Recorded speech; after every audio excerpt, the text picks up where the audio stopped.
extrovert, like someone who I talk to, we talk about like sort of like a well. Like the introvert has like a deep well, and it's just like thought, idea, the reservoir.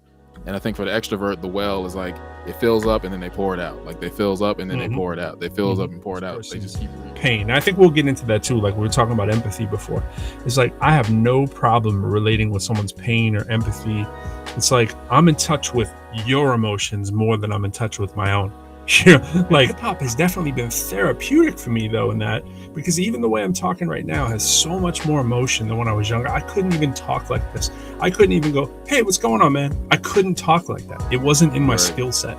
And little by little hip hop has definitely brought me out of that shell, being able to emote and to be able to tap into, like you said, the lion, and now I remember that. Like, so whenever I have to go give a presentation that's not about hip hop and just about me talking or whatever, now it's like, yo, remember you're a beast. Remember you're a lion. Remember. Yeah. So I'm going to hit y'all with something that'll help. Mm-hmm. So take it to public speaking. We should do a whole episode on public speaking. So here's the thing about public speaking. I think most people who are introverts have been told like, oh, you're not good at public speaking. You're an introvert, right? You're timid. Oh yeah. I was like, no, it's just that the thing that you probably do well is seen as a crutch, right? Mm-hmm. Like if you're charismatic and you're outgoing, that's seen as like, oh, that's a good public speaker. It's like, no, that's just their gift. They're charismatic. Right. Yeah. You got a mad echo delay on your I'm seeing that. Oh. I think I know why. I got it. Hold on. Check 1 2. Welcome on Clubhouse. We're on the restream too. If you want to check us out on the video, we do the Clubhouse on the second recording, but Pro's just hoping he didn't screw everything up because he was. I had Bernard in limbo waiting. There we go. We back. All right. I was just making sure the stream was up and running because I turned it on, then I shut it off. So we were live. Now we're live again, and I got to fix my echo because I hear it too. Yeah, I guess go ahead and unmute too, so the Clubhouse audience can hear you. 1 2. Well, they can definitely hear me. I'm just trying to figure out why I got this. Why I got this effect. Maybe it's an effect. 1 2 1 2 1 2. I don't know, man. It's really cool. It's kind of like fancy. Oh, there it is. 1 2 1 2. That better? Yep. Yeah. I was trying to do the old school when you feel like you got a cool effect and turning up that reverb, man. Check out Introverse with Pro and Bernard Sunday at 6:30 p.m. EST. That was a little advertisement on my Pro Quo show the other night. I left that streaming there just in case people are wondering. We might as well leave it there. And we are not the Pro Quo show though, so let me see what I can do to remove that. But we might as well promote the Pro Quo show. Check us out Friday nights, and we are on 9 o'clock. We had this Friday we had. Slim Kid from Far Side on with The Angel, which was really cool. Check out their music. And that's what we do. We creatives stick together. You know what I mean? So that's the deal. Episode 17, Bernard. That doesn't seem possible. I mean, we probably should have more, but we were supposed to be doing stuff this summer. But you're right. I'm supposed to be on like episode 100 by now. But my gosh. But introverts, we pack enough into one episode that it feels like 10. So it's like episode 170.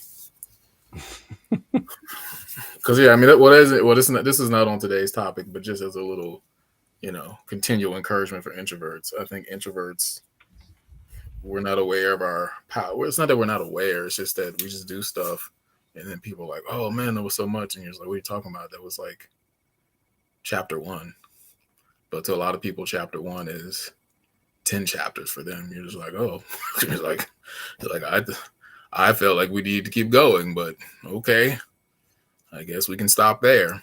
So we say a lot per episode, per capita episode. So And Uh oh. I bribed my son to let us have an episode 17, and I did it like by this right here.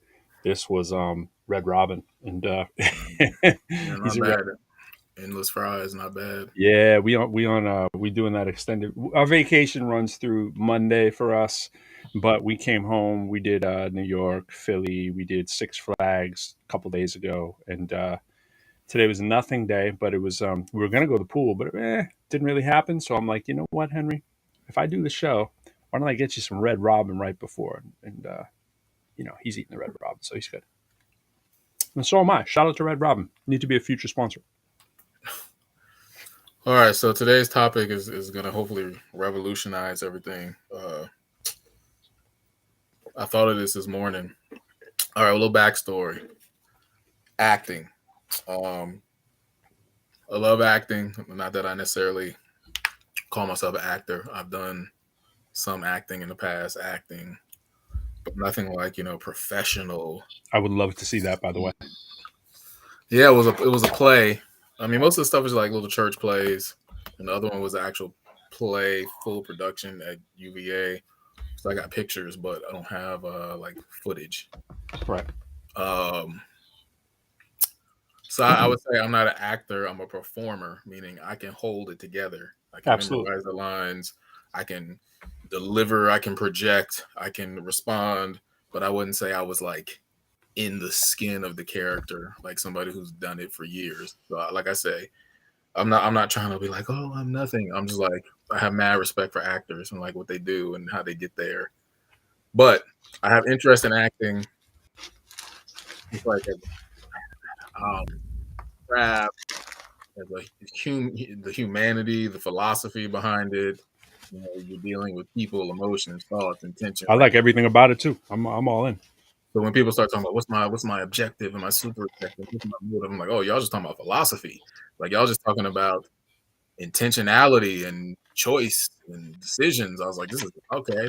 So this one guy, Thomas, I don't know if I say his last name. It's like Ardavani or something. I'm messing Okay. up his last name, Sounded but like he's you on. did it legit though. You sounded like you put a little sauce on it. Like it was the right way.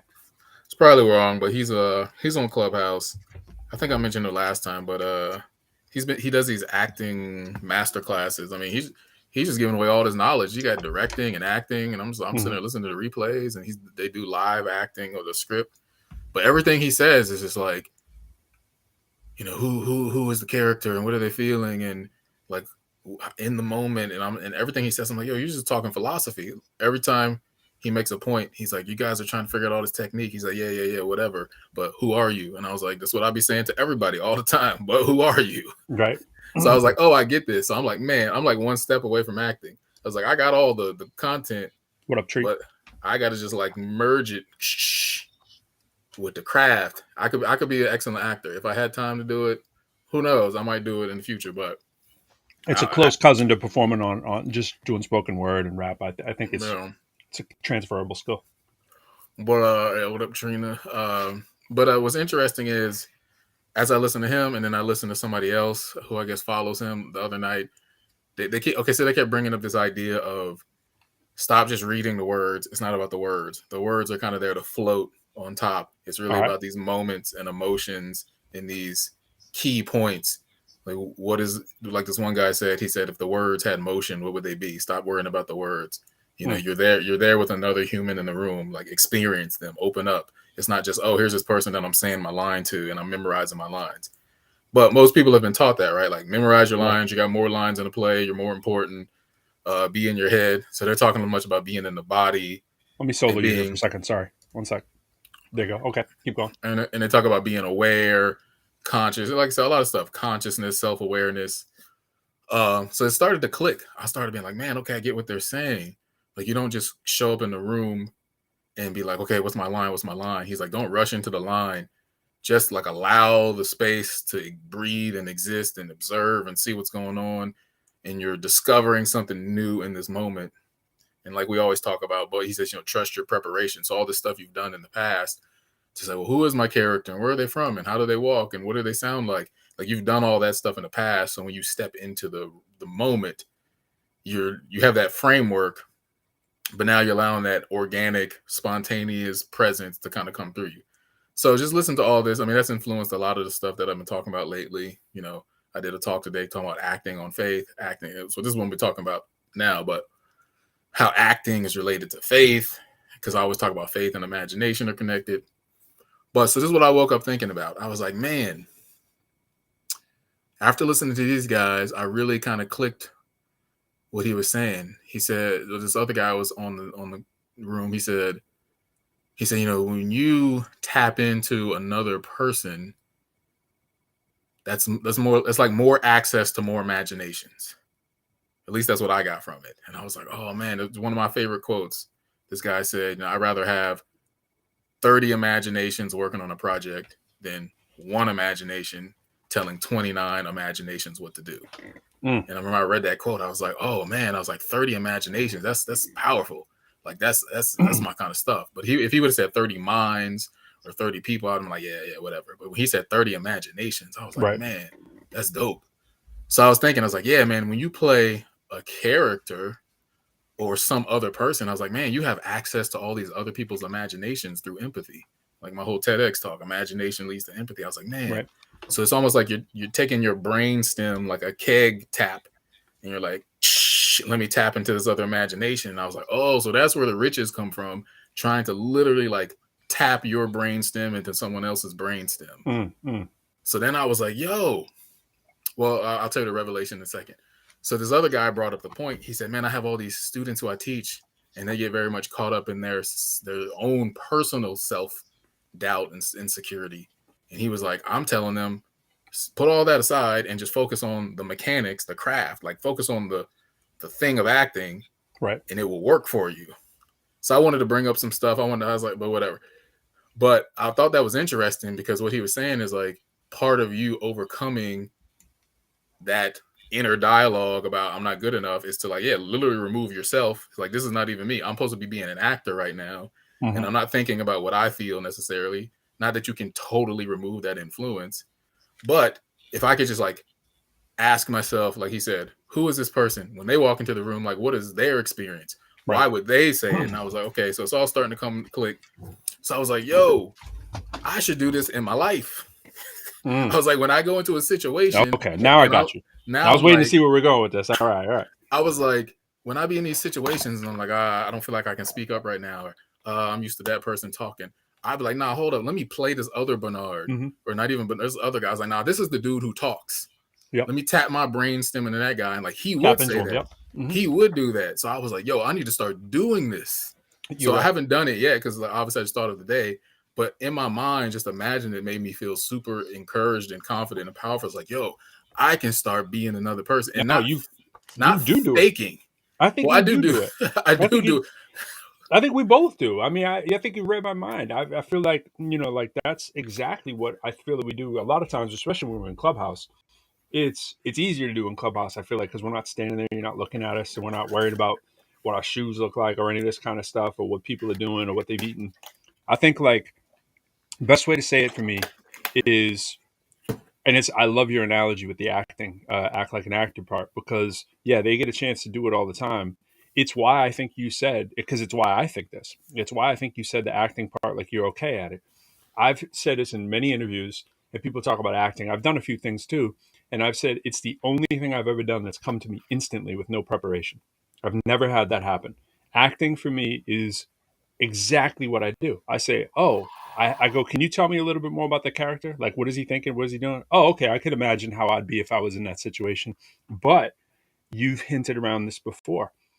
I've always, like, I know I'm super empathetic. I don't always act it. You might not always tell that I have the empathy. But the empathy thing, if people like, rate your qualities, I'll be like, empathetic is at the top of the list. Right. So if you're empathetic, you can go, oh my gosh, I can imagine exactly what that'd be like. And we do this all the time, right? With the metaphors and analogies, we connect it to something we know that isn't exactly the same, but it's a close cousin. And we go, this is a good analogy. This is a good way to explain it. Sort of the dumbed down, fast, quick, and dirty. So if I see, you watch someone hit despair or whatever, I might have a different despair, but I can remember that emotion and I can immediately think about what that person must feel like. And I know some people get mad, right? They say, you can't imagine what I feel like. No, but I can tap into similar situations and share the vibe and the frequency of the despair or whatever. And so, like, when someone would say that to me, they'd be like, yo, could you act like you see people pause? And I'm like, what's wrong with you? How can you not tap into sad or scared or whatever and recreate it on the spot? I don't get it. I don't get how you wouldn't be able to do Right. that. You know, it to me, it like immediately made sense. Whereas rapping and all this kind of stuff is learned. Acting to me was like, oh yeah, like someone will show me what scares. I'm like, I mean, of course you know what scared is like, you know, Right. and it's funny with doing impressions. It's very similar. Like you do impressions, you're trying to tap into the essence of the person. We worry about the voice later. Just tap into the like when I do like Yoda or whatever. I'm thinking like, oh, I'm this like funny little quirky guy who's in a cave and he's got the force, and you know, I'm just trying to go like before I even know the word, you emoted into it, and I think it's a wonderful skill. It's a great thing. We got to add that to the conference, and you can book Bernard and Pro and Saki. By the way, and I was changing the prices. By the way, on your document, Bernard, I have to let you know. I don't know if you saw that. Yeah, it's fine with me. They were definitely going in the north direction. That's fine with me. I don't know. I can say a lot about that, but okay, but no, yeah, we do it. But okay, so here, this is where it's going to go deeper though. So all the stuff you just said, it's like, yeah, I can watch people and I can impersonate them, or like I get the essence of who they are, and I'll put on characters. Like especially when I'm home by myself, I'm just like putting on other people or making up characters. Mm-hmm. And to a certain degree, like yeah, I do have a natural sense of like, oh, this person is this way. I'm intuiting who they are. Mm-hmm. I'm like Rogue from X-Men. Like I can tap into kind of who you are, grab it, reflect it back to you, and you're like, oh, yo, how did you do that? But what I'm saying is, okay, so what does acting coaches are talking a lot about is like get out of your head. So I think that's where it's also different.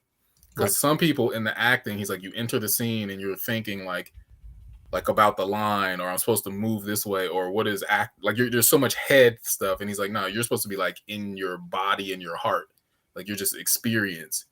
So I guess what I'm saying is like for me, like when we're in Clubhouse, yeah, we're listening to people, we're processing, but that's the other, we're like in teaching mode a lot of times. Like when people come in Clubhouse, we're like, okay, I'm gonna listen to this, I'm gonna come and prepare. But what I want to be is like, I'm talking from specifically for me, is like, yo, there's situations where I am in social settings and like I'm tired of a certain thing happening, and in my head I'm like, yo, I want this to go different, but I don't know what to do, or I do know what to do, but I'm too afraid. So then what I want to say is like switch into that new person and be like, yo, I'm this new guy now, and I'm gonna literally cut you off. Like when I watch people in these movies who should be cutting people off, I'm like, yo, I hate you, but I also want to do that. Like I hate that this dude is literally mid sentence. You're like blah blah blah blah. I was like, yo, I'm about to become you. But the things that we're missing, I think, is the motivation. Because normally I'm like, yo, I couldn't play this person because I hate them. So that was part of the block, which is not 100% true. Because like part of me does like them because like, yo, I want to do that too. Right. But so I'm thinking to myself like, yo, in these social, because literally I was just imagining like, yo, I've always wanted to say this to a person or say this person. I'm like, yo, I should try this next time. Next time I'm in their presence, I should be like, okay, Bernard, you have this ability because you do it all the time. But now it's like honing that brainstem tap just a little more precisely, like into like, yo, you could be this guy. And I think the thing that I like about it too is like, you're not being fake. Because that's the trick. Like when people hear fake acting, they think fake. I'm not being a fake person. Right. So here's what this is so good, man. I meant to say this on the recording. This reminds me like the scene in Ray, with Jamie Foxx. Yep. He's sitting there with his, future wife. And he was saying like, yeah, the record label wants me to sound like him. And then the record label also wants me to sound like them. And so, Regina King is like, sounds like God's giving you the gift to sound like just about anybody you please, Ray, including yourself. Mm-hmm. And I was just like, yo, that was like, she got bars, it's meta. She's like, yo, you can sound like literally anybody you want, including you. Mm. And like people miss that. It's like, yo, that doesn't exclude you. Like you can mimic you. So that's what I was thinking. It's like, yo, there is this Bernard in me who's always like, yo, I'm trying to get out. I've been trying to get out. Mm. So I want to tap into that guy because he's not fake. He's just like trapped. Right. So I was like, yo, tap into him and bring him out, and you will be being the real you. But then there's that other thing is people like, oh, but people are not used to this part, and that's where I think the kind of block comes. You're like, oh, people are so used to you being this Bernard, so when Yeah, you bring out this Bernard, you can be like, whoa, Bernard, what's up with you? And it's like, shut up, exactly. like I'm Exactly. I'm always this always this guy. person. Yeah. I'm always, oh man, exactly. You know, all right, I'll take it a step deeper. Um, you hear Bruce Lee, his style is water, right? He doesn't have a style. I feel that Right, way all the time. Yeah, I feel that way with hip hop. I feel the rap. Someone will hear one song and they go, "Oh, I like your style." Like, trust me, you don't know my style. Like, I did what that beat called for. I liked that beat. I related to it. I emoted what that beat was telling me to do. And sometimes I will fight that just to have some cool discord. I'll say, you know what? I want to go against the grain right here. Let me do what the beat's not saying to do. So and this is funny too. I was just on a call. We were talking about a record of mine, and the one I have out with Fee right now. Shout out to Fee back in the days as Cal. The record is telling you what to do. You just have to right, go and deliver, and then do it with your own skill base and your own pizzazz. But I say the Bruce Lee analogy because, and I mean this in a very self confident way, and it's going to sound not self confident. I don't know who I am. Like, I mean that in a self confident way because I've been doing that for so long.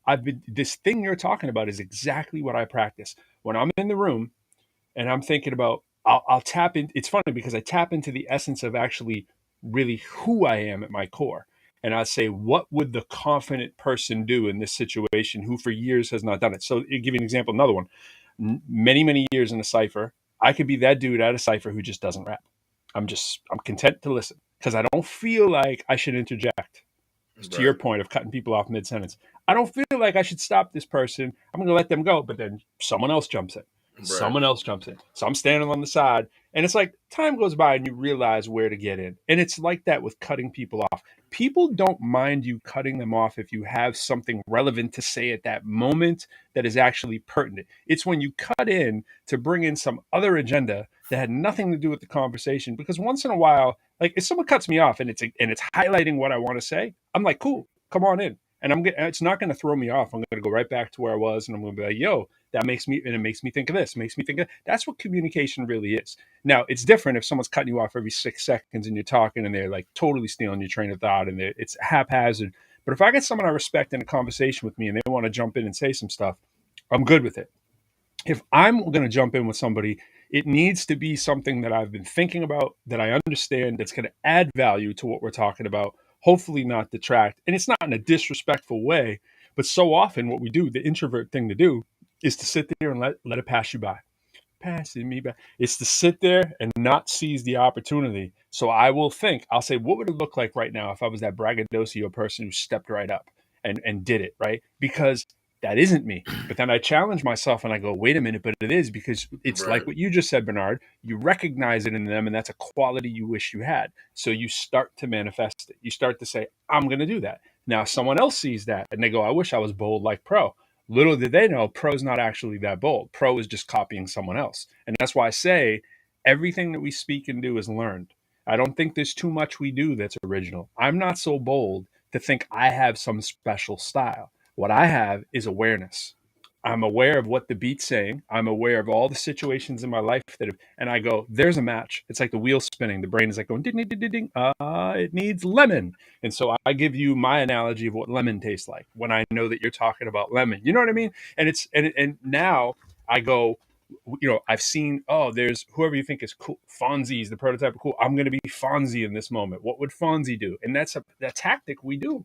We say, what would Jesus do? But how many times in your life have you said, what would Jesus do? I'm sure it's a very high number. We've all done that, right? Like it's a great stance to take. What would Jesus do? You know what I'm saying? Like, what would Fonzie do? What would whoever your cool is, right, whoever your that's what role model means. We're role modeling, or I hashtagged your thing. We're intuiting. we're, we're thinking about the situation and we're emoting really what the essence is, I think, of that person. What would Bernard do? right, And then we do it. And that's how you this is the chemistry. This is how you break out from that spell. You have to have seen it done and go, I envy that. And then just be it. right. Well, so much comes out of this. One, I'm always using role play. What I say, role play and real play with my whatever students I teach, like having them have these situations where they have to negotiate for their price or whatever. Because I'm like, yo, don't wait till you're like 20 and then you're gonna be like, I guess I'm more. It's like, no, get used to this now, so you can like build that confidence. So with that, it's like I think that's the problem with a lot of students who grow up to be adults. They never get a chance to like go through these multiple personalities. It's like, yo, that's the cool thing about acting. It's like you can switch through these multiple personalities. Yep. Like the Alice in Wonderland with like the guy with the 4 faces or whatever. It's like it's like you got all these personalities in you, and you can just switch the face. It's interesting. This is kind of different, but I was doing a talk on Clubhouse the other week, and I said, when you're talking to somebody, I feel, by the way, it's gross to see someone eating right in front of you, but I feel like since this is virtual, I'm totally okay. It doesn't bother me. All right. Just didn't want to be rude, and I want you to have a fry, but I can't offer you one. That was a bad cutoff, by the way. Yeah, it was. No, you were in the Mad Hatter guide. You spinning around and reading the other characters. And I did a room on Clubhouse the other week, and I was saying how when you travel the world, someone who travels the world, it's like they have multiple people inside of them. Or someone who travels internally, they have multiple people inside of them because they've gone to all these different places in their mind. And I said, what do you call that person? Multifaceted. I was like, look at the word faceted. It looks like face. Multifaceted person. So it's like when you're talking to somebody in the party and they're like, oh man, I'm really into hip hop. They're like, ooh. And then you go, and like, oh yes, and I also do philosophy. They're like, ooh, who? Like you're talking to like 6 people, and that's why you never want to leave, because it's like this person never gets old because they're multifaceted. Right. So that kind of idea when it comes to your identity, like if you as a young kid don't get to practice being multi-faces, then when you grow up, you're not going to have those multi-faces to draw on. Those like multiple personality is often considered like, multiple personality disorder, but it's like this is like a positive multiple personality order. It's like, yo, I got an order of personalities I want to go through. Like, oh, that guy didn't work. Okay, who I need to be now?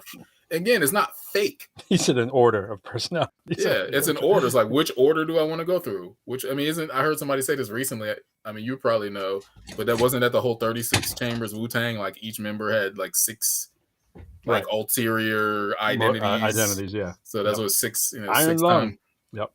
Well, okay, so here's the other stuff. Okay, so yeah, the book, Stuart Brown play, he talks about these 2 guys who work for Intel, and they're trying to figure out why one of their warehouses wasn't working in Japan.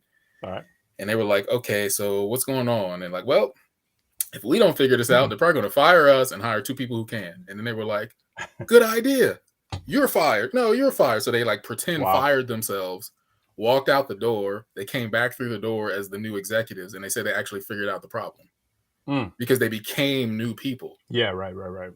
There was another story like that, which I was thinking about.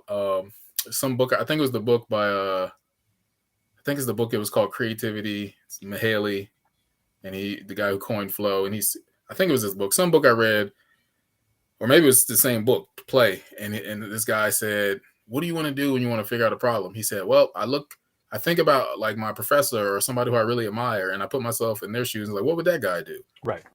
And so it's like, yeah, like you like you were saying, you pretend to be other people. Yeah. But this is why it's so important, because you have to, just like an actor practices these different people or personas, they go through these different, characters that they might call upon at some point.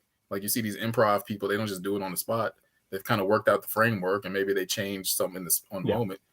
But like if you haven't done that, like like we talk about preparation work, right? Then when it comes time for the be on the scene, hit your mark on stage, you're going to be like, yo, I don't know what to do. Yeah. So that's why it's not fake. That's the point I'm saying. It's multi-faces, but it's not fake, because you're not being someone you're not. You're being someone who you practice being that you wanted to be. Right. Like if you sit at home with yourself saying, okay, which Bernard do I want to be? Man, I want to be that confident Bernard who just like says, excuse me, I was talking right now. Thank you. Like if I want to be that guy, like when I do that in the meeting. Bernard. I want to see that Bernard, by the way. Well, okay, we're going to get into that later too. But like if I want to be that guy and I practice being that guy, when I pull him out at the right moment, even though it may look like woo everybody else because I haven't been him before, it doesn't mean I'm being fake. It just means I didn't bring that guy to the surface enough times for you to be like, oh, that's really who he is. Right. But now I'm just tapping into it. So that's the thing. I just want to emphasize this point. We're not talking about fake. We're not saying be a fake person. We're saying you're using personas that aren't necessarily always present, but they're real inside of you. So this ties in, and we're gonna tie this all in. We're gonna tie this into the. It might be the pro Bernard Saki thing, but man, there's a lot that comes from that. So much so that they're running away. They're running away from me. It's like, no, come back. There's so much there that I the personas. I mean, I keep getting the Freddy Krueger in the stomach thing. The here's the thing. I've heard rappers say some kind of variation of the gun bars, whatever. Like, I stay ready with the cannon, right? Right. And I stay ready with the cannon. And what I mean by that is, I am always ready to. When I walk into a new situation, what I do is I say, what would I do if I was jumped and attacked here? I say, what is the likeliness of me being jumped and attacked here, and how would I fight it? I feel like I could go and throw down at any second when I walk into it, but I never do. I mean, it's like the amount of Right. times that I've actually been in the fight in my adult life is minuscule, right? But partly because of the awareness of the things that could possibly trip me up. Like, I'm crazy, like, paranoid about that stuff. I'm like that. I've always been like that when I get on a plane. Pre 9/11, I was still like that. You can imagine after. I was like, yo, that dude's looking kind of shady. I don't know what he's doing. He's doing something with his feet, Like, I'm aware when I walk. I'm aware when I'm thinking about what's the worst thing that could happen. And unfortunately, I teach my son that too. I'm like, what's the worst thing that could happen? Like, right now, like, stop thinking all fun and games for a second and just think about, Right. if you run around that corner to get your skateboard or whatever it is you're trying to do, like, what could happen? And generally think that way, because I can walk like an airhead because I get into rapping, and I know you do too. You can be just into a verse, right? So I have to have my brain set up ahead of time for when I want to be freestyling, for when I want to be in that flow, for when I want to be free to create. I can't do it unless I've analyzed my scenario or my place. That's why I'm so good in my house. People be like, yo, where's the creative spot you go to? I'm actually really good on my porch because I know it. I'm comfortable with it. I know where I am. I'm safe. I don't have to do all that stuff. When I go to a new spot, I go to a new restaurant, I'm in a new club, yo, I'm in the back. I want to see everything. I want to know where the exits are. All that stuff's got to be worked out. And people will call that introverted. And I'm like, no, I call it smart. Like, what introverts are doing? They're doing this all the time. They're thinking, they may not be to the point I am, but I'm like, if I had to snuff you in the grill right now, what would be the way that I would hit you? You know what I'm saying? Right. And the reason I say this is, I'm not a violent person, but I could go at any second. Like, if stuff gets thrown down, like, I'm ready. You know what I mean? And like, yo, if there's a terrorist on the plane, I'm ready. I'm Right. that dude. You want me on the plane with you is what I'm saying. And I'm not saying that to be Right. tough guy. I'm like, I've thought it out. You know what I'm saying? And so in education, I say this too, and I've done this at multiple PDs. And I tell the place before I do it, and I even do it at my own work. It's like, yo, people come to me with a one-on-one. They say, yo, how do you have the confidence to do what you do? And how do you get up on the stage and I do this? I say, I have my I quit speech ready the day I'm hired. I've brought this up before. I think I might have said it to you on one of these shows before. It's like, the first day I'm hired, I'm looking on Indeed. I'm looking on Indeed right now. I'm looking on higher ed jobs right now. I'm looking at, bro, I could tell you all the jobs for you. I've probably sent you a few. It's like, I'm on there, I'm aware, and it gives me this confidence of like, I want to know what would happen in the worst case scenario. Someone Right. fires me tomorrow. What are my options? What it does is it teaches you your worth and your value. I'm on booking sites all the time. I don't have an agent, right? I'm on agents. This is part of the reason why I set up the price. Because I'm looking at these whack ass losers who are on these websites, right? They got booking agents that I've never heard of that are terrible when you watch their video, and they're charging $30K, bro. It's like, you start watching them, and you're gonna have your pitch down for why you're worth what you're worth, and this translates to the workspace. You need to know what you're worth. If you had a job and they're paying you whatever 60K, 80K, 100K, 120K, 400K, you need to know, did they overshoot the mark or did they undershoot it? And what else Right. out there could you be doing if it wasn't this? And it liberates you to do what you're saying. Be that person that you saw in the movie, or be the person that you actually resonated with their frequency of, because then you're free to do it when you actually feel like you're like, yo, that school across the street, they'd be lucky to have me. And I could walk out tomorrow and I believe that they'd give me a job. Not only think they would, you have your letter ready. Have your resume ready. Like, man, my files look like that. And I love my job. And I got that stuff on fleek. Right. You know what I mean? Like, yeah, Tree, be that guy. Be ready to pivot and be ready to know. And I'm not advocating that you walk around and be like, yo, screw this job. No, it's completely the opposite. It allows me to go around and be actually very happy on a day to day where I am, because it feels like it's a boost to your confidence when Right. you're aware of that. Even if you're overshooting the mark, even if you're like, man, they're paying me 120 to do this job, man, I'm lucky because this place down the street would only pay 80. You know what I mean? Like, it Right. still lets you be aware, and then you go, you know what? This is what I got to do to up my game to be worth this. It's just a self-esteem booster, and it allows you, I think, to have that just confidence when you walk in the room that people can feel that it's palatable. Right. Uh, your mic's got a little. I don't know if your mic's got a little crackle or something. I don't know if My mic sounds this one or the one in Clubhouse. this one. I don't know if One it's. two one two one two. Check check check. Yeah, I don't know if it's like a cable is loose or something. It just kind of. Probably. You still hearing it? Yeah, it's like when you talk, it just Oh no, I know what it is. Hold on. trails with your. um. I hear something in the back too. Let me try. I mean, it's not horrible, so if it's gonna take a bunch of time, I wouldn't worry about it. But I can Cool. just kind of. Yeah, I mean, there's so much to get into. It's still a little time.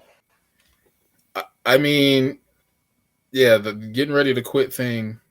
Well, this goes to so many things, but That's what I yeah, said. like They're running away too. your worst scenario idea. I mean, I probably do this for everything though. I'm always like, yo, what if all the powered lines went down Exactly. and all radio? Like I'd be like It's when an the introvert pandemic, thing, bro. like when the pandemic happened, I was just like, oh yeah, this. Yep. You know? Yep. It's like, oh, I'm I not was like, shocked by anything. I'm like, I was whatever. like, I mean, it was a thing where I went out to where the stores were and it was closed. I was like, oh dang, they really did it.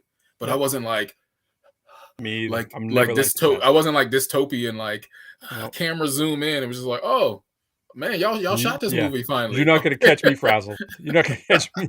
I'm like, I be thinking about everything. Like me too. I'd be like, yo, like I actually like, okay, I guess I should throw this out there so people might steal it, whatever.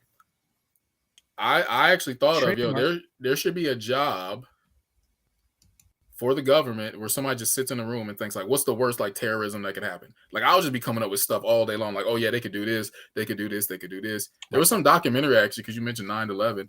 It was a documentary called like The Man Who Predicted 9/11. And I think it said he had hired or asked like different artists and different people to like predict things before it happened to see like could they predict, the worst kind of terrorism. But I think, yeah. Oh, but this is what's crazy. I don't want to stay on this subject too long, even though this is one of my favorite things to talk about. I have on my shelf the September 9/11 Commission report. All right. One of the paragraphs, the guy who's reading it says, on this day we have 3 major failures. Mm-hmm. And he listed them. I can't remember the first 2. But the last one, he said the thing that we had most was a failure of imagination. Mm. I was like, yo, this is Hallelujah. some boring government person talking. And then he went on within the paragraph to say, we need to have he's like, we need to have imaginative like legislation. Yep. I was like, yo, you need to blow up this paragraph. That's a mantra. Like, okay, but I mean, isn't it amazing too? We never thought like someone could bum rush the pilot. I mean, like, how do you not think that is a thing? You know what I'm saying? Like, someone could bum rush the pilot. Not only that, they could use the plane as a weapon. Like, duh. Like, I mean, is that you like to think that was taken care of? Nope.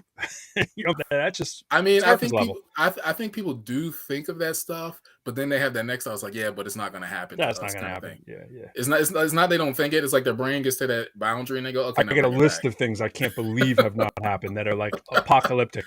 Like there's that are on a local and national and global level. I can't believe they haven't happened. So I'll stop talking about them. Yeah, that's probably what people are afraid too. It's like, don't say it out loud. Yeah. Like every time I'll be watching movies, I'll be like, y'all see these movies? Like, and a lot of them are right here in Washington, D.C., bro. Let me tell you, there's like, I mean, you think January 6th was bad. I'm like, there's so much stuff that I'm like, oh my gosh, how does this not happen? Like, so all you need is one person and it's a wrap. It's like, yeah, they're like, you watch these movies. I was like, see the imaginative people, the stuff that they make in these movies. Like, you guys should be hiring them as consultants to predict. But okay, so anyway, so that gets. I got to shout out Paleo Yuka there. Yeah, I think he's barking up the wrong tree, bro. I just got to let him know he's looking to have a conversation. He's asking if we take on guests. This is an introvert show. So it's not like it's out of the question, but it's like the level of would you be a guest is probably more than we can do right now. It probably needs to be. I'm not saying it's out of the possibilities, but it's extremely non-likely. So, but feel free to reach out, hit up Pro or Bernard. Hit us up on our social media. It looks like you on Twitch. Wherever is good, man. But we don't bring our close friends or our fam on here. But we think about it though. We do think about it. Okay, so let's get back to the acting for the individuals. So yeah, worst case scenario, but yeah, to connect it, like you're saying, you should have a worst case scenario role or character that you've invented for yourself. So when bad things happen in your life, it's like, oh, who do I need to tap into right now? I just got fired. Oh, who did I need to tap into? I didn't get the job. I need to switch to like hopeful Bernard. It's not the time to be like, what should I do? Not despair Bernard. Yep, hopeful Bernard. Like. Oh, and by the way, I'm just gonna throw this out there, and I'm sorry, I have to throw this one out there. This has to be said, and people always think I'm a jerk for saying this, and I really feel for everybody who's dealt with this. Like, if you hear any, like, if I was kidnapped or whatever, and there's a story out there that says, like Pro was thrown, like, I went out fighting. Like, I'm just gonna say, I did, and I'm not, God willing, we never know what could be like. I'm not suicidal. I've never had suicidal thoughts. It's not, so far, it's not my nature. I know that anything can change or whatever, but it's like, I'm just saying, don't believe people if they start giving you even one of those scenarios, because I've gone over all the scenarios of like right. like what you said, like trying to change your mentality and change your, God, I mean, there's so many incredibly bad things that could happen, and you truly never do know.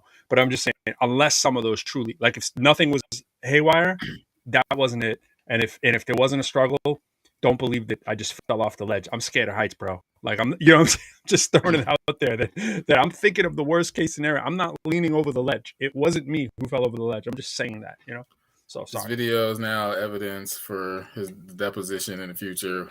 Yes. Exhibit A. I did not fall over the ledge. I was pushed. The classic thing is Beyonce. She says when she gets on stage, she has to tap into Sasha Fierce.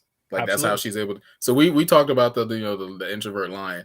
Now for her, I feel like that's the thing I'm saying we talk about, but it's beyond that, because when we talk about flipping the switch, it shouldn't be so like mechanical, right? Like, that's a great actors. They just have a thing that's a part of them, right? Like, you don't even notice that they're doing it. It's like, yo, you were seamless. So I think that's the difference, because like a lot of people have this like, okay, I am strong. It's like, okay, if you're still doing that, that's like bad acting. Like, if you get on the stage and like, I walk into the door and I then say hello, Pro. Like, if it's so mechanical, it's not part of you. So what I really want to get into is like getting these like integrated characters. You know what I'm saying? Like, who are these people who are truly in you that you can switch to? So the thing I was thinking about, okay, so I used to be in this drama troupe. We used to do this thing called theater of the oppressed and playback theater. So it was different than just get on stage and perform. Theater of the oppressed. I see what y'all did there. I didn't make up the names. So this stuff has been around for a while. I did not know who Paulo was when I was in 9th grade, so that would have taken me out of the discussion. So we had this guy Augusto Boal. I think he came up with some of the stuff. I don't know all the history, but this is from what I remember. So it's very different. So for instance, you don't just get on stage and act out something and people clap. It's like we go into a school and we say, oh, you guys are talking about what? Bullying? Okay, cool. And so they tell me a story when you saw someone getting bullied. So we listen to the person and then we say, hey, Pro, who do you want to play the bully?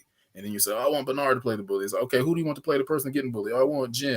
Okay, who do you want to play the locker who was there watching? Oh, I'll play so everybody can play like objects or people. The locker. So you play the scene out, and then I got locker. You make it up. You make it up. Make up some dialogue based on what you heard, and then we say, how was that? And then the person responds, and they say, yeah, it was kind of like that, but actually you two should switch. I think you were more like blah, blah, blah. And then we say, hey, would you like to step into the scene? So they can step into the scene and like so basically it gives you a chance to y'all getting it in. I didn't know about that. Yeah. So you can basically like redirect the experiences of your life and see them in a new light. And you can even change the ending so you can feel like you have some power. So we use that kind of stuff, talking about like race, different kind of, so the theater, the press, playback. But what's interesting, so there's this term Augusto Boal came up with, was called cops in the head. And so it's this ideas of these self-policing ideas that we all have on some level. Like, oh, I'm not allowed to do that, or that's not for me. Like you don't even know where they came from. They're just in your head, Mm-hmm. patrolling your brain all day long. But they've lived there, and so you listen to them. Like, don't be that person. Don't do that. So I bring that up because I think when we're talking about what I said, tapping into the Bernard that's always been there. Well, there's also these false Bernards, these cops, right? Like when I'm in a setting and I'm like, yo, I should say something right now. There's this other Bernard that's like, people know you. Like this is you. Like you've presented this you don't want to offend them. Right. You're like, So it's like it's like I gotta kill this Bernard so the other Bernard can get exist. free. Yeah. So it's like Inception, like all these projections. Absolutely. Yes. You go to sleep in a dream, and these people coming or after you in a dream. Westworld, but you don't watch that. So you create these people in your head, and then they live in your head, and then they attack you. So you like self-sabotage. So that's what we have to do. We have to like find the original Bernard who tells you can't be the actual Bernard you were, and you got to like figure out how to kill that one. And that may require like going to counseling, therapy, art. Because I mean, I'm going there right now with you, bro. Well, because I don't want to make it sound like just go into your room and read a Stanislavski's method book and then create new Bernard. Like that, I'm always careful to tell people like, yo, no, this requires work. I'm not just saying take out a sheet of paper, the new Bernard bullet point, memorize it. Okay, next time, because it's not gonna be that easy. Like, because I've tried to be like, tomorrow I'm gonna let you know, like I'm gonna be that guy. All right, you got to do some work too. Have you? All right, so when you we're getting into the therapy session, can you think of a time for you personally? And by you, I'm talking to Bernard right now. Everybody, I'm talking to him, but you can play along too. Can you think of a time in your life when you felt the most like yourself? Meaning, what was the purest moment of you that when you think of like, this was me in my perfect essence and who I'm always trying to get back to? I think we're all trying to get to a point or somewhere, right? Like, where's the point that maybe it's in the future, but for most of us, it resides somewhere in our past where we were like, like, yes, right here. Like, you might know the place you lived, what age you were, or generally, you might not know exactly, but what were you doing? Like, do you have that for yourself, or is there a few, or are there none that pop up for you? Well, it's a good question because I've been thinking about that a lot lately. Because I'm like, wow. where was the time where I used to like not try to fix the world? Somewhere along the way, my brain got into like, I got to change everything and fix everything in the world. And when I was like, yo, when was the time I could just sit there and watch TV and not be in that mode? So I was trying to think of the turning point. I mean, I have to think more about it. Part of your question the first answer would obviously be like on stage.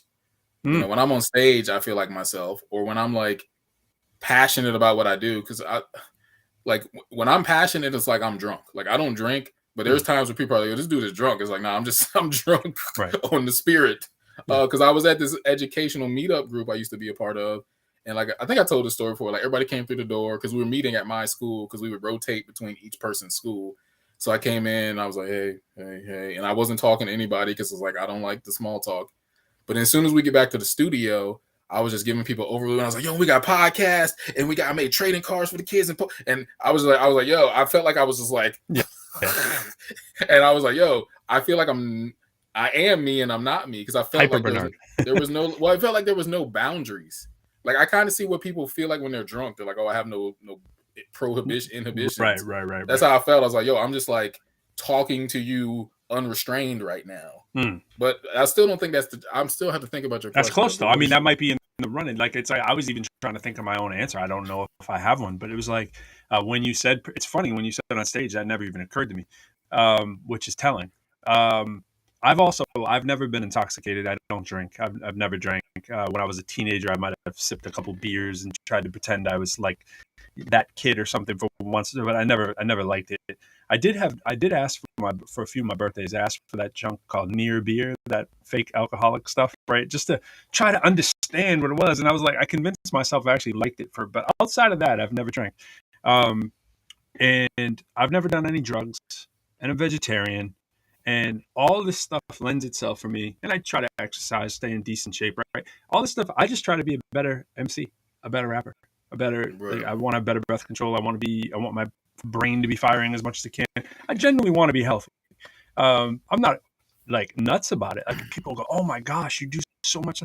Bro, I just don't do the stupid stuff. Like, I don't drink, I don't smoke, I don't, I think it's stupid. I don't understand it. I'm fortunate I've never got into it. I have a lot of friends who did, and I stay away from it. And so, it's funny when you prefaced it that way and you're talking about the freedom that I hear people say that all the time. I feel like the most free person there is. And so when I think of going to a time, like, it's not a time where I did X, Y, and Z differently than what I do. In fact, for me, the prompting of the question comes from, and sometimes people will say this sounds like you haven't grown. Again, it sounds like a negative, and to me, this isn't a negative. I don't feel any different than my 8-year-old self. I've been saying that since I was like 8 years old. I would say it at 10, I'd say it at 12, and I know that I've accumulated more, like, I mean, I said in another room today when I figured out this, a few math things that I figured out, and it was like epiphany. It was like, oh, and you can never go back. Once there's a few things, you just can't go back into the way you were thinking before you knew them. It just changes the paradigm. You go, oh my gosh, we've all had those moments, right? But those aren't things that have changed my essence. They've changed how I've behaved going forward. They've changed some of the things I think and believe, maybe. But the core of who I am is who I am, person since I was 8. If you met me at 8, you met me now. And and what I think about is my own son who's that age, and I think about how laughing, how excited he is, how I'm the same way. I just don't usually feel comfortable letting people see that all the time until I am comfortable, and then they'll be like, "Oh yeah, he's crazy." Like I'm a stand-up comedian when I know you. I'm sometimes once in a while on these shows or whatever, because there's nobody that's live, I feel like I can kind of be myself. I'm in my own house, right? I'm just chilling. But like, I had a lot of work to do before I did a stand-up comedy show because I wasn't ready to share that person with people. And people do that stuff. They say, "Oh, who are you?" I've been like that since I was little. I was like, so is my son. So are all kids. They want to have fun. And I'm like, I find fun by saying, "Yo, what's the funny thing in this situation?" I've always liked funny. When someone says, "Yo, what kind of show would you want to watch?" When I'm a kid, I want to watch a funny show, or I wanted to watch a superhero show because I'd go, oh, I want to be fascinated and I want to laugh. So if you want to learn and you want to laugh and you like finding analogies and stuff like that, and you like hip hop and you're like, why would you ever stop? It's like, why would you? It's what's cool about acting. It's what's cool about it's fun. You get to be somebody else. Like, fun is amazing, especially when it's healthy and good for you. And for me, I'm always thinking about when's the time I was having the most fun. Now, yeah, you're right. On a stage, there's a lot of fun stage, but I was actually subtracting that out when I answered my own question because I was trying to think of a time before I was ever on a stage, because I was trying to go back and go way, way back. And the closest thing to it I can think about is like that wasn't like hip hop. It was like playing with some friends, swimming in the pool, or like going to the amusement park, or eating a meal with a bunch of people. It's these real basic, simple kind of things. And it's funny because I generally like all those things now. And I'm like, am I missing the mark? Am I when I think about it, like, is that a negative? Like, I haven't fundamentally changed that much. I've learned a lot of new stuff, but I still like the same old kind of stuff. So this whole the act in a social settings, when you think about, like, when we were little, we may not have needed to do that as much. We may not have needed the crutch. It may have just been natural, and then at some point I feel like I learned to become more introverted. Like, I learned to be like, oh no, somebody might make fun of you for that. You might get teased for this. You might get, and it puts you back in the shell or whatever. And then we eventually learn how to break out little by little by little. And it's like, but my outlook hasn't changed. Like, I still like people. I do like people. Right. It's like, I generally like people. I don't trust them as much as I probably did when I was little, but I'm more trusting than I have been at certain parts of my life too, and I'm excited that I'm kind of getting back to it. So it's just an interesting thought, and it's like I think it's not a bad exercise for us all to do, to think about what has gone off the rails for us, and maybe what has helped. I don't know. Yeah, I mean, similar thing. Yeah, like I've definitely thought the same things. Like, yeah, I've always felt like me. Like, I've always like, even when I look in the mirror, I was like, yeah, I still feel like me. Still feel like me. Yeah, still me. But okay, so a couple things. Yeah, I should diagram this out. I'm thinking about checkpoints or milestones in my life where I was like made too self-aware, or was it like, or what did I say? Like, the when I started to think about the world as I think about it now. So I'm gonna diagram those out. But then, so those are kind of like linear. But then I'm thinking about these moment to moment things, um, where yeah, like you're saying, like you were made. Well, I don't know. I'm thinking about these moments. All right. So to your question, this is not really the answer to the question, but this is where my mind goes. Yep. Okay, when was I most? When do I feel most like myself? What came to my mind is like, what are those moments where I like innocently, authentically, like unassumingly did something, and I was like fully in it, and you know, and it got a chuckle from like my mom or my aunt, Right. and I was like, yo, I think that's it. Because Yep. I think about this one story, like, you know, go visit my cousins down in Baton Rouge, Louisiana for the summer. So one time my aunt, you know, she was taking us different places. So she stopped at the gas station. And, you know, when your little kid's like, ooh, can I pump the gas? So I was like, oh, let me get out and pump the gas. And so in my mind, I thought the gas pumps were automatic. I thought you just click, click. And when the parents say, oh, yeah, $1, I thought somehow the machines knew that how much you were getting. So I just went, shh. I just let it sit there. And then she was like, Bernard, what are you doing? It's supposed to be like $5. I was like, oh, I thought it was going to stop automatically. And so she was like, boy, like my thing. She's like, well, I guess at least it's filled up. And then she's just like, whoa. So like that Bernard is like the guy who like in his mind just has a way that he thinks the world works. And he's not trying to impress anybody. He's not trying to be funny. He's just like, yo, this is just innocently me. Because I had other moments like that too. Like in my parents, like one of the first houses we lived in Virginia, like there was this fly bothering everybody. And so it went into the bathroom. And something said to me, yo, I should close the door and try to kill it in the bathroom. But then I was like, yo, the little crack that's underneath the door, like the fly gonna go through the crack. Like he know the crack. Like I literally thought animals were smart and could be like, oh, you close the door, but I'm gonna go underneath the crack. So just like my mind has a way of seeing the world as I guess like possibility, innocently. And it was never me like trying to be. It was just like this is Bernard, like from a purest place, just him. And so I think I thought of that because those were the two moments where I can think to myself there was like an unassuming, uncoerced, just this is how I do. This is how I think. It's funny how simple these are. You know, these are like real simple. I'm talking about swimming in a pool. You know what I mean? And it's like you know, you strip it away from all that kind of stuff. They almost I feel like they almost have to be these basic kind of things where it's like a moment with a family or you know a moment with a friend, because it's like all the other stuff is a lot of external, you know, stuff that isn't necessarily all that authentic that defines the situation. Because you're right. You think about all these big milestone moments, right? The milestone moment is a little overblown. You know, like we remember them because people do the fanfare or whatever, and it's normally a moment before the moment that was actually bigger than the moment we celebrate it. Like I think about earning my doctorate, right?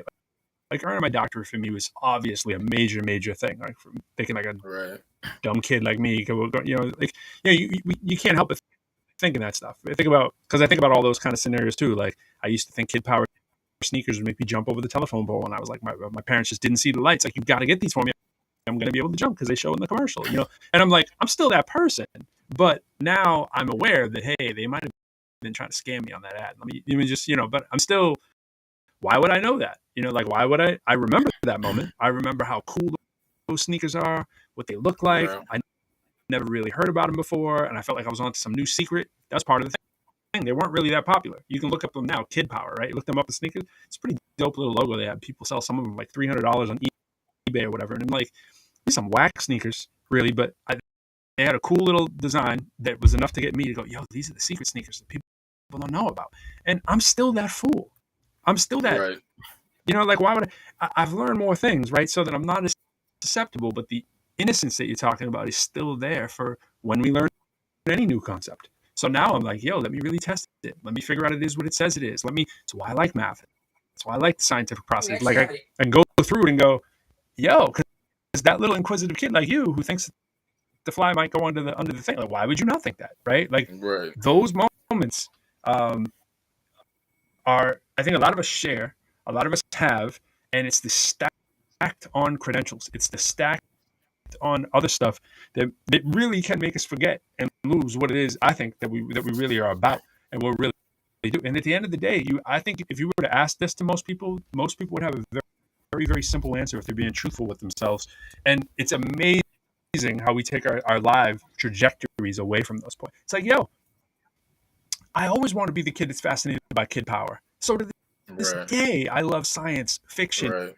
physics, math, the amazing, you know what I mean? It's like, you know, my whole life is wrapped up in that. And I like the superhero comic part of it. And it's like what I relate to as being an MC.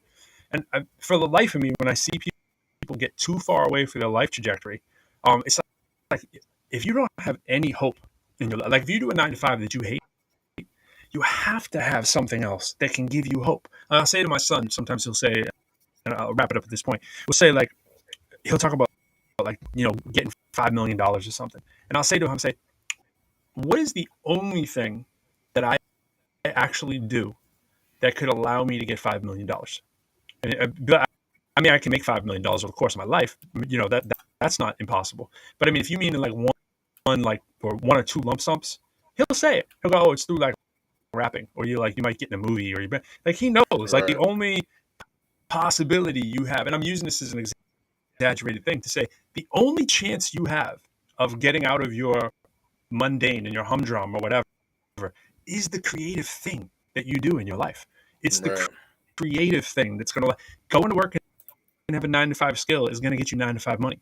You know, it's the creative thing. If you are you going to be an entrepreneur and start a business, that's a pathway that might work for you. So why would you abandon it? If it's an art that you have, it could work. It probably won't. I suppose people don't put in that kind of time or grind or whatever, right? But it's like just the little stuff that I've gotten from staying on the eyes and the prize of that is more than 99% of the world will, because they give up. And it's like, yo, do you remember who you were? Like, you know, the easy way to say this is like, would the 8-year-old you be proud of you or ashamed of you? Yo, my 8-year-old me is like, yo, you the man, bro. Like, Right. you know, and that's, you know, for the longest time, the only thing I had on my checklist that hasn't been true for a long time for me is not having a dog. I'm like, my 8-year-old me would be mad, but, you know, 2 weeks, check. But yeah, man, it's like getting to find your authentic self and what authentically makes you happy, I think is part of the key of the whole way, ironically, that we can do this act thing. Because you got to know what it is you emulate in those people that you haven't been doing for whatever reason Right. it is. Why can't you walk up and say, yo, this is my party. I own this. You know, I Right. own this room. Like, and we know we tap into that all the time. We're like, yep.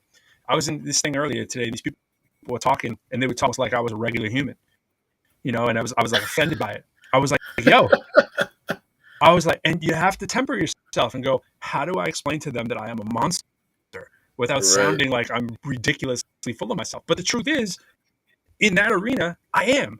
like, like, objectively, I'm like, that level of talent in this particular area is off the chart. I'm also objective enough to say my level of talent over here in these 10 things is abysmally low, you know? So it's Right. like, I'm not lying, you know, like, you know what I'm saying? Like, as an educator in a classroom, I'm pretty nice, you know, like as an MC, I'm that dude. You know what I'm saying? So we got to have these things that we can just do, that we can tap into and go, yo, I need confident pro. You know what I'm saying? I need and I talk about this characteristic, and this we need to add to the thing. I say there is a spillover, and a lot of hip hop has created spillover for me in other areas. I get it through the hip hop machismo and confidence and all that kind of stuff comes through for me in there that I spill over in these other areas. So I'm tapping into myself in my hip hop mode a lot of times to put it into my speaker mode or my professor mode or my even, you know, friend and family member or whatever, you know. Where before I could have been that dude just kind of standing there being like, oh, woe is me, like someone stole my Right. cookies, you know. It's like, tap into that pro who's probably tapped into Fonzie or whoever it is that we're using as whoever we think is cool. Fonzie gets a lot of extra credit, but you know, I don't know. But by the way, his show, that HBO show that he does, you watch that? The one he's in? Uh-uh. Oh my gosh, I've seen it advertised. the one, what's his name? Is it Is it Barry? Barry? Yeah, Barry is classic, bro. Talk about an actor. Whew. You know what the theme is of that, right? It's like some serial killer or something who. He's an actor who he starts to impress this girl, and he goes in. One of his hits has to be this, like in this acting room, and the guy's an acting coach, and it's Henry Winkler.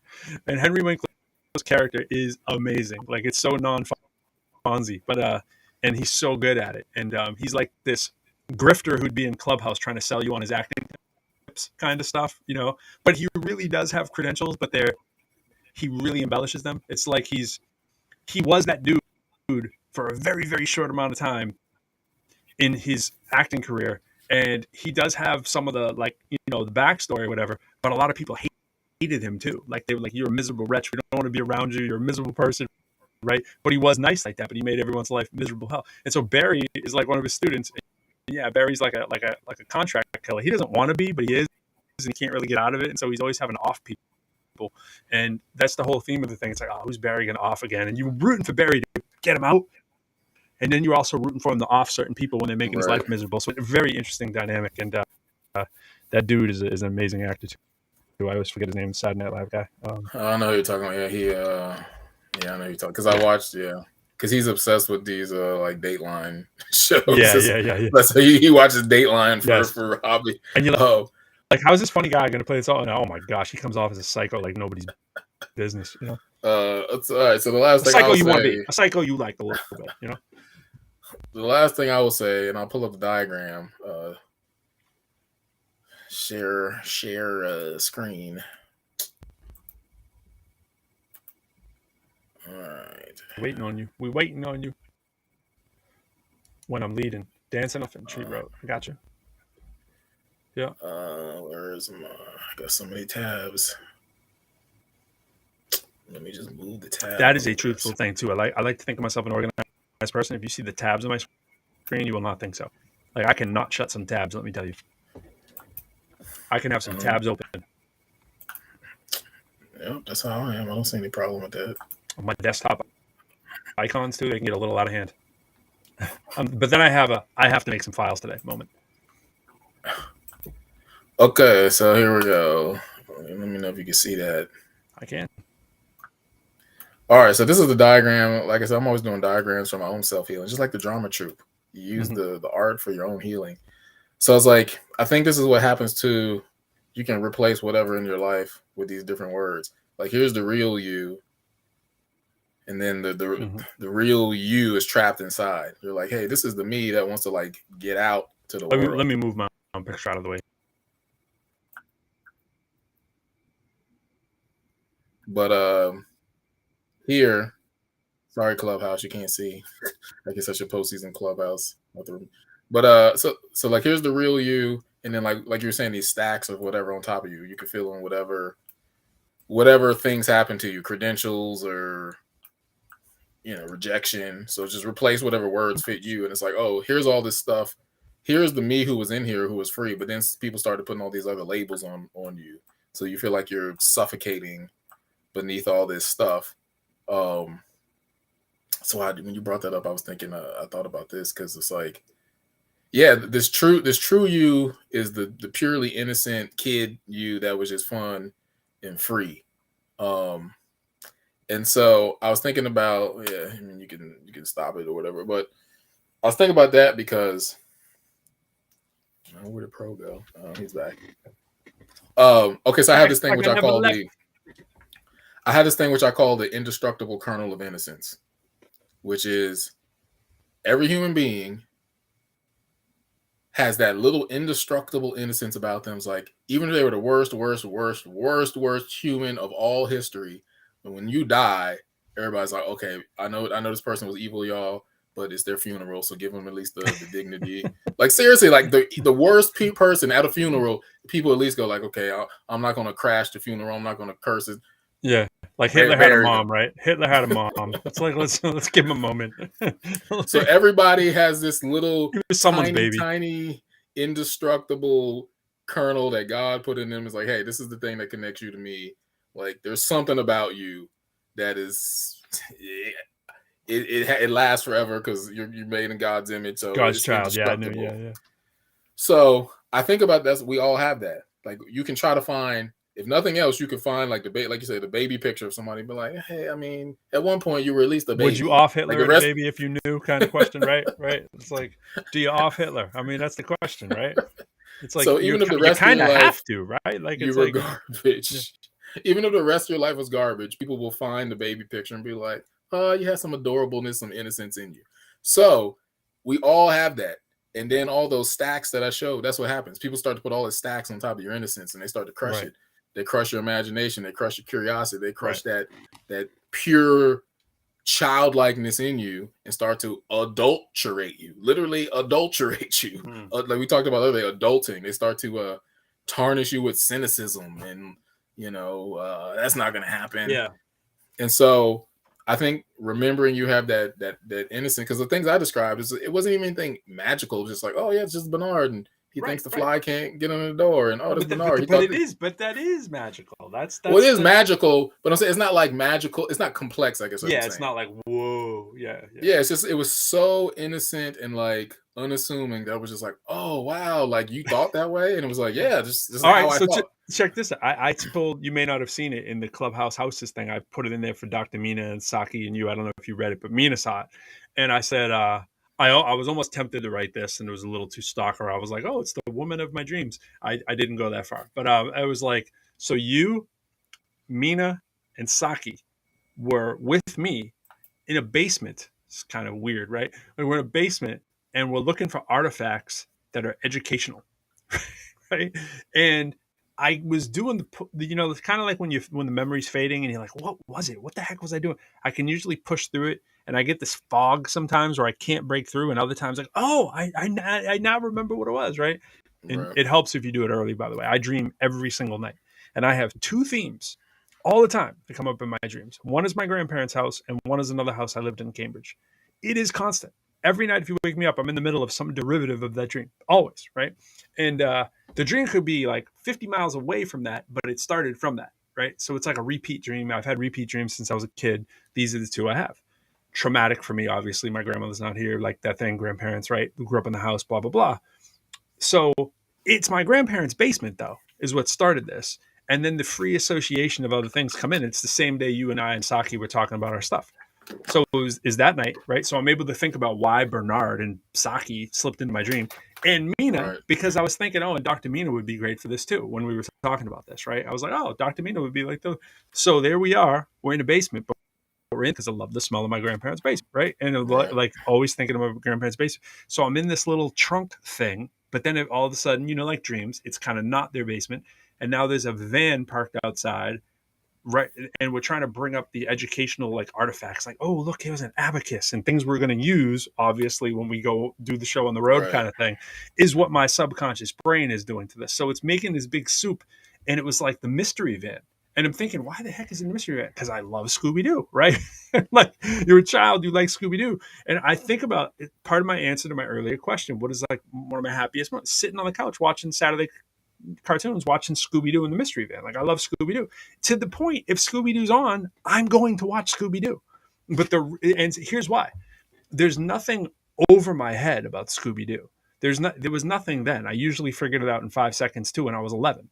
Like I'm watching Scooby-Doo, I'm in my pajamas watching it. You're 9, 10, 11, 12 years old, maybe watching Scooby-Doo, eating snacks or whatever. Eating snacks on your couch is like almost unrivaled, or Saturday morning cartoons. Why would you not be in your essence? And the thing is, I was watching those shows and going, oh, we know how Scooby-Doo goes down. There's only 2 other characters every week in the show who aren't part of the team. And so, you got a 50-50 guess of guessing who it is. Like, who's it going to be? Well, we always know, right?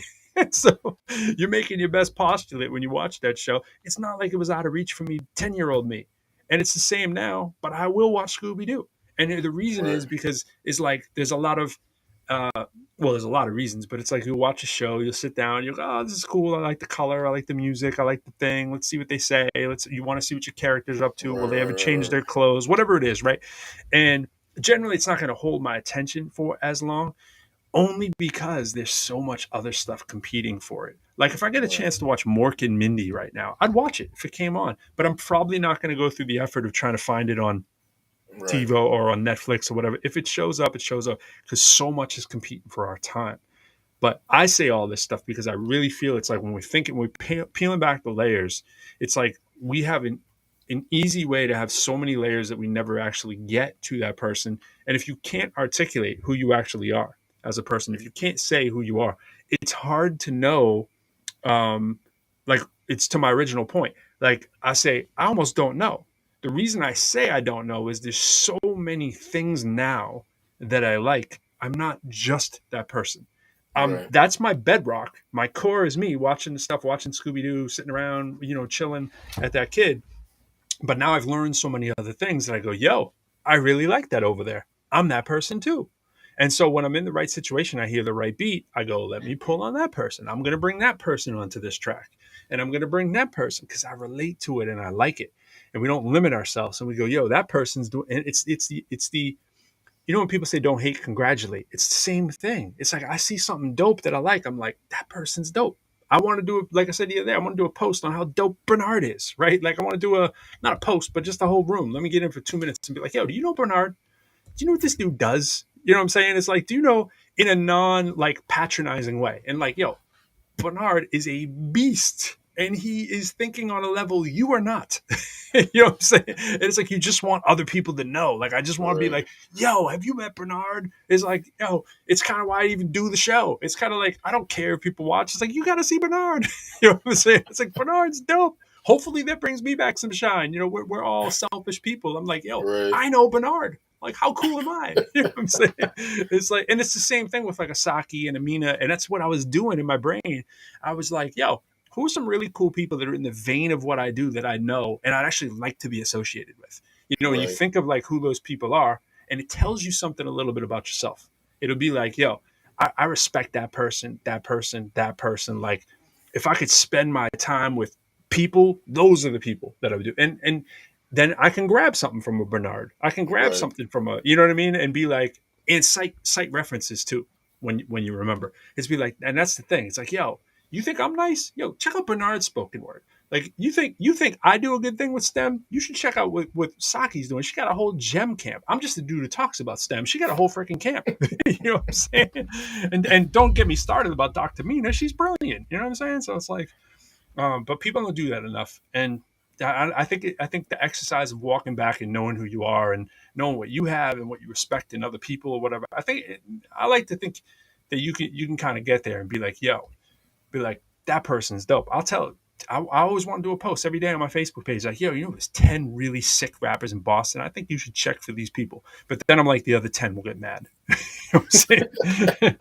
So, No, I get it. I mean, there's times where I want to just like, I mean, yeah, well, this gets into the whole thing. There's definitely people inside of me that I wow, always wow, am. wow. Hold on, Tree just gave you a big compliment here, but a very Massachusetts compliment. She said Bernard is wicked dope. That's very wicked dope. He's wicked pissa dope, Bernard. All right, thanks, Thank Tree. you. But Highest speaking of like, compliment from Massachusetts you can give is wicked pissa. speaking of the people like who are inside of you, but you don't often let out, or okay, I'll give you a couple stories, or I did like okay. To your point, you're talking about some of it is a time thing. There's times where I'm like, yo, I just want to do like a post or give it like a creativity award to like people who I see in the city doing stuff. And like, I don't know, sometimes it's more fun to dream about it in your head than to actually do it. A lot But easier. so sometimes you just don't do it because then when you think about it, you start overthinking it. You're like, But to your point, it's like, yeah, there's times where I think about like, yo, I just want to do that. And Right. then it's like, but yeah, because there's that me that's inside of me that has these visions of like, yo, I would do that. And I do that. Mm-hmm. And like, what's the block? What is the block? What's holding me back? It's not necessarily fear. Sometimes it's like you say, it's a time thing Yep. or like, whatever. You let something block. But yeah, it's important to be able to get these versions of who you are out. Because I feel like when you're trapped inside yourself,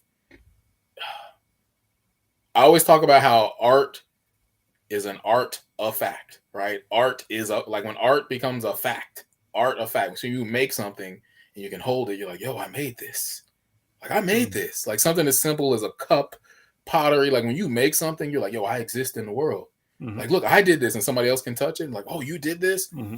So like when you can get things from your brain to your hand into the physical world, it just makes you feel seen and So what you're real. saying is our construct is what we construct as a con gets struck for no. Okay, I'm sorry. With a Yes. strong okay. With a palm. No, what's the last part we need? That was good. I was going with that one. You were giving it to me on real time. Like a concrete With a long palm truck. struck. Or a concrete dumping poured With a onto strong punch. I think with a that's it. strong punch. Our construct that we construct gets a construct with a strong punch. All right, there we go. I like All it. right, this is how we do. This is how we do So it's live. like, yeah, when you can hold something in your hand, you feel more real. Like speaking of real, like okay, Charlottesville, August 12th, 11 just happened, anniversary. People were fighting over a statue because when they saw the Mm. statue, they're like, "That's me. That's my history." And it's like, this is a statue, so it's not actually you. But I understand your point. Like you identified with that physical artifact, so you feel like you're being removed because the thing you attached your construct to is being removed. Which is So weird. Which is weird. I mean, but we all do Objectively it. weird. I mean, we all do Do it. we though? Do we like? I don't care about the Statue of Liberty. It could break tomorrow. I'll be like, okay. Like Well, there's I no mean, statue I care about. we don't do Quite it. honestly. We don't necessarily all project our identity into like a specific Statue of Liberty or Robert E. Lee, but we all. I mean, I'd be mad that someone has the gall to do it, but I don't care about the statue. You know, it's like my I son mean, saw me the Liberty neither. Bell last week. I'm like, I'd be mad because he doesn't get to see the Liberty Bell anymore. But it's like I don't care about the Liberty Right. Bell. I mean, I don't put. I guess the way I say, like, some people put their ultimate identity into these things. Yeah, it's we weird. all project our identity somewhat. Our car. Okay. You know, I made this album. It's like it's not really you. It is kind of you, but it's not really you. I know. But yeah, then there's people who take it to the full length, where it's like, yo, if you take that away, you take me away. Special. But that just shows you the power of when you create something in someone's image. It's like, yo, this has a hold on me. So I think when people put stuff into the world, it makes you feel Star like Wars shirts and Mandalorian wallets. Yeah. it makes you feel like you're in the world. Right. Like when you put that in the world, it's like, yo, I'm seen, I'm heard. So that's why it's important for people. Not sure what you mean, Bernard. I'm not really sure. But that's why it's important if you feel stuck like under those stacks, like that you have to get out. Because if there's a part of you that really wants to get out that stays inside, there's just something that's unfulfilled about it. It's like, yo, this is me. And he or she wants to get out. Like, how come you're not out there? It's like a little kid being stuck inside the house all day. And they're like, yo, I just want to go play. And you're like, nope, stay in this house. Stay in it. But I want to go play. Nope, you can stay in here. Like, dang, why am I trapped inside this house? So being stuck underneath all these layers is not just like some like psychological introvert, theoretical thing. Or like, this is real. Like when you can't be expressed, what I would say, when you can't be expressed, you are suppressed and then depressed, right? Like you got to get depressed and suppressed has to be expressed, released.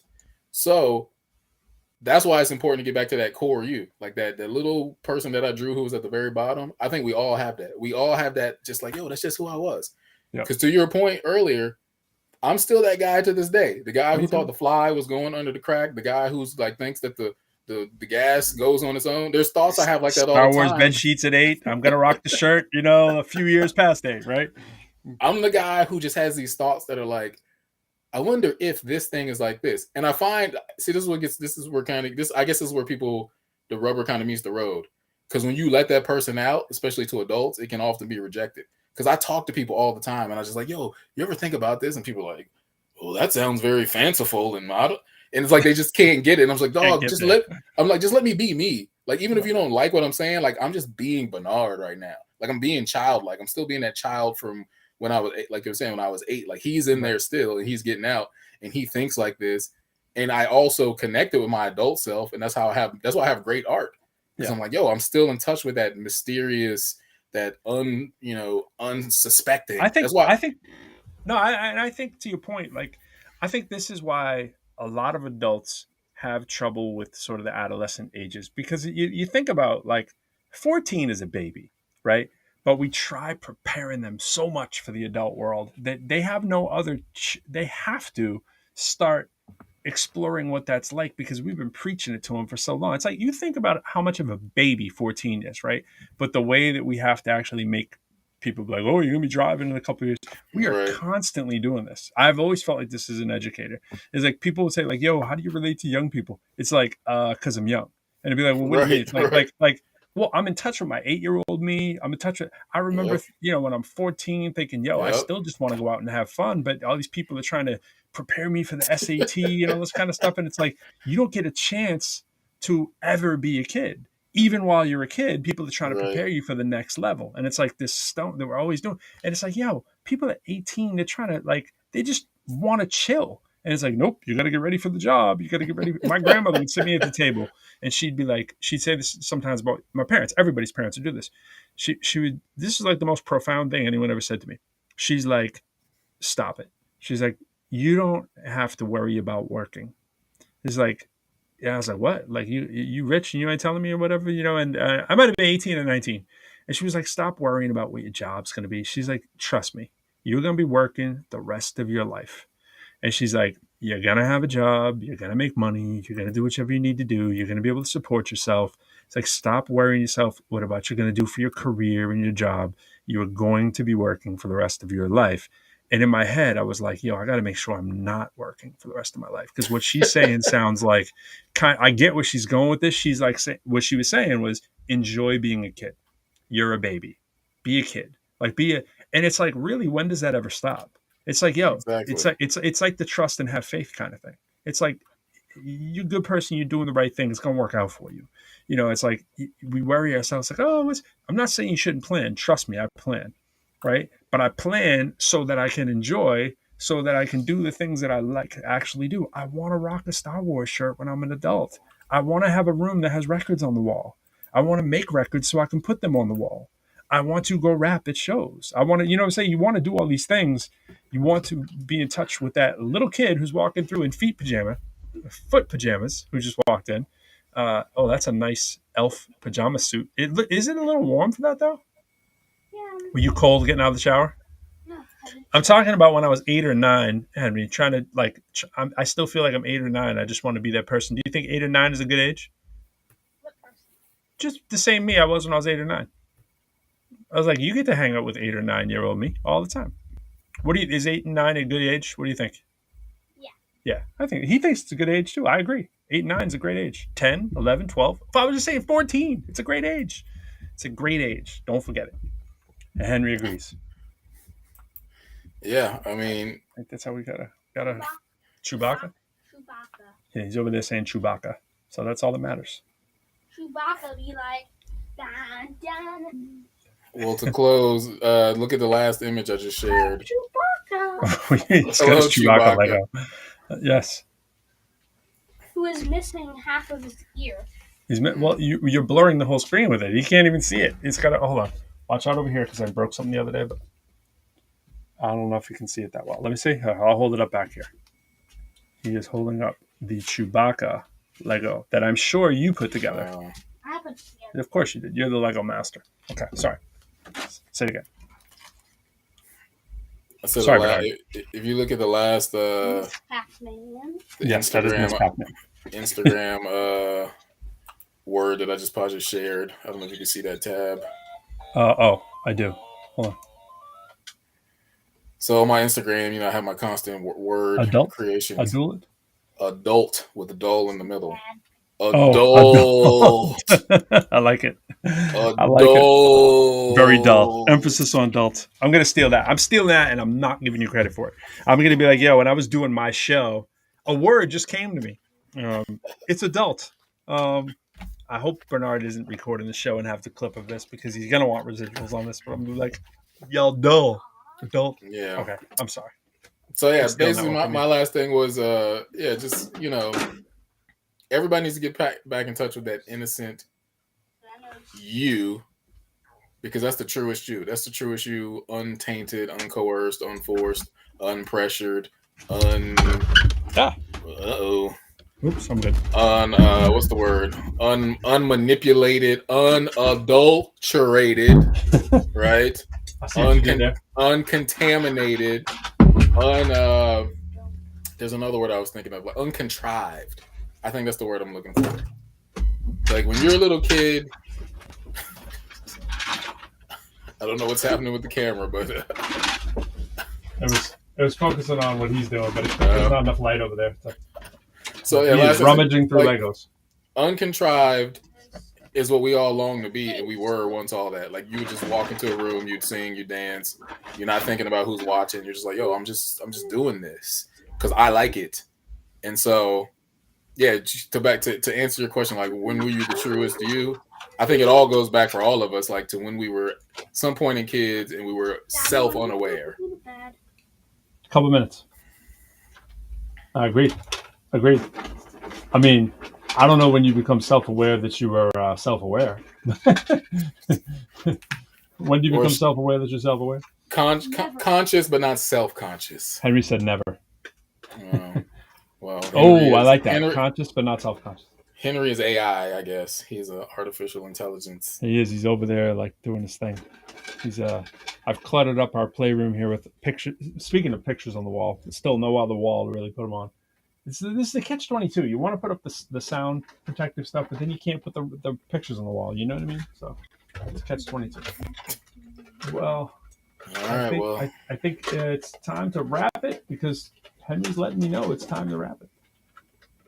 Yep. Let's show what the Christmas edition would look like. Boom. What's the Christmas edition? I was just changing the colors to red and green. Can I see the Christmas edition? Well, I don't know if it was like I was changing the colors to green. But watch out! Watch your feet. Yeah, it's amazing Christmas edition. Yes. All right. Yeah, it's a wrap. Pun intended. Wrap Christmas edition.